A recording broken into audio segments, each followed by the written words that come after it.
Most people fail at growing ginger, not because ginger is difficult, but because they rush it. Ginger is slow, deliberate and, deeply connected to soil health. If you treat it like a fast vegetable, it, rots.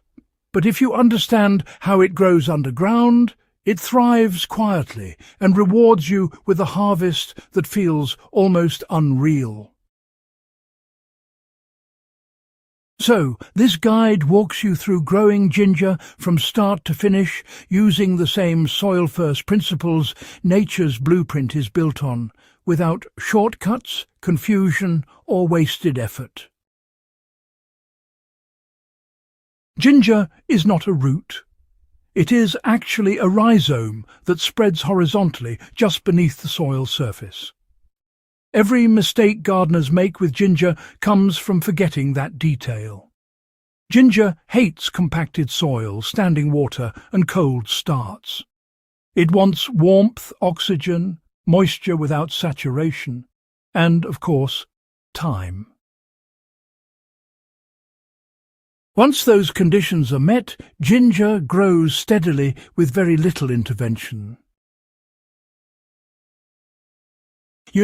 Understanding this really changes everything about how you plant, water, feed, and harvest. So, start with fresh, firm ginger rhizomes that have visible growth buds. Those small bumps, they're future shoots. And you should definitely avoid shriveled or heavily dried ginger. Organic ginger is always preferred, honestly, because conventional ginger is often treated to suppress sprouting. Before planting, it's important to soak the rhizome in clean water for, about 8 to 12 hours. This simple step rehydrates the tissue and, wakes up those dormant buds. After soaking, go ahead and cut the rhizome into pieces, making sure each piece has at least one strong bud. Then let the cut pieces air dry for 24 hours so the surfaces can seal and resist rot. Ginger demands loose, living soil. Heavy clay suffocates it. Sandy soil dries it out. The ideal mix drains well while holding moisture. Blend equal parts compost, loose garden soil, and cocoa coir, or aged leaf mould. This combination keeps the soil airy while retaining consistent moisture. Ginger thrives when microbes are present, so, avoid sterile potting mixes. If planting in containers, choose wide pots rather than deep ones. Ginger spreads sideways, not down. Place ginger pieces horizontally with the buds facing upward. Cover them with 2 to 3 centimeters of soil. Deeper planting, slows emergence and increases the risk of rot. Water lightly after planting, just enough to moisten the soil evenly. Ginger does not need heavy watering at this stage. The soil should feel damp, never wet. Warmth is, absolutely critical. Ginger begins its active growth once soil temperatures remain above 20 degrees Celsius. In cooler climates, it's best to start ginger indoors or, in a greenhouse. Overwatering, honestly, is the fastest way to lose ginger. Water only when the top layer of soil begins to dry. During early growth, less is more. As foliage develops, water demand increases slightly, but drainage remains essential. Mulching with straw or dry leaves helps regulate moisture and temperature while protecting soil life. Ginger is a moderate feeder that prefers gentle nutrition over strong fertilizers. Mulching with straw or dry leaves helps regulate moisture and temperature while protecting soil life. Ginger is, well, a moderate feeder that prefers gentle nutrition over strong fertilizers. Compost does most of the work, but an occasional liquid feed supports healthy rhizome expansion. Mix 1 tablespoon of liquid seaweed extract into 4 litres of water. Apply this diluted solution once every 3 weeks during active growth. Seaweed provides trace minerals and growth hormones without forcing soft growth. So, it's best to avoid high nitrogen fertilizers.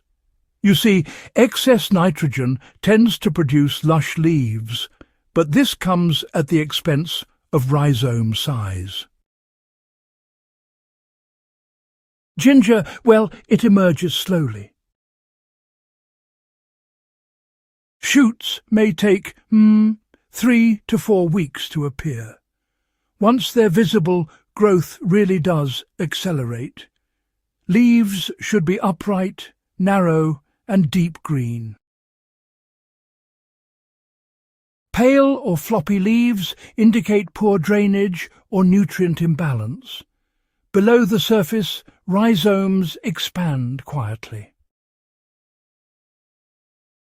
This invisible phase is where patience pays off.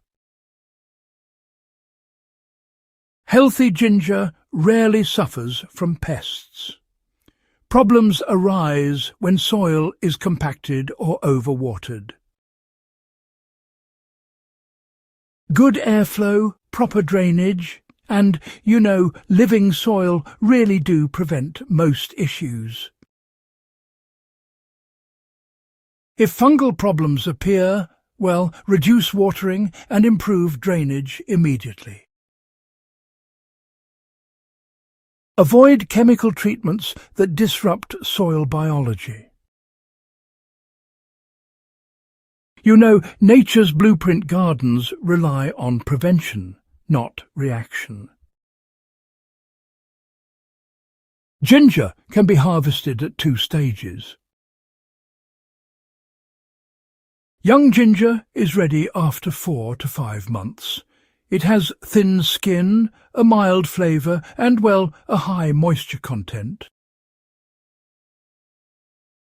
Mature ginger takes, about 8 to 10 months to reach full maturity, developing a thicker skin and a much stronger flavour.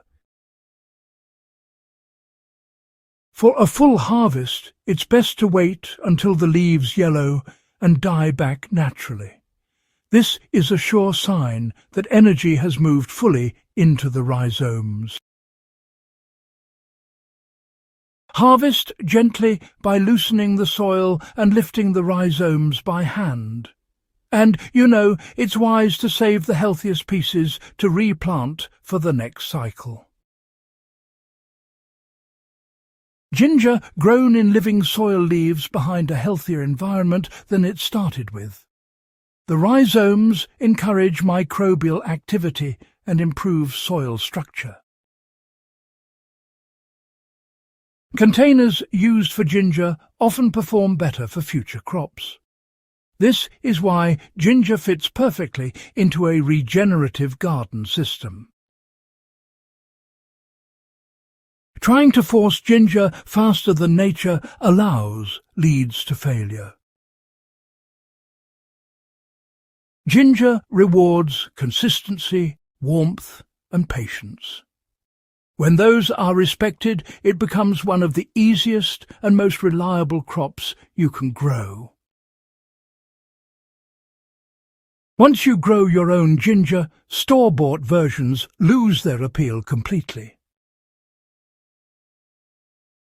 If this guide helped you understand ginger on a deeper level, subscribe to Nature's Blueprint for more soil-first, timeless growing knowledge. Share this with a gardener who thinks ginger is difficult. When you work with nature instead of against it, everything changes.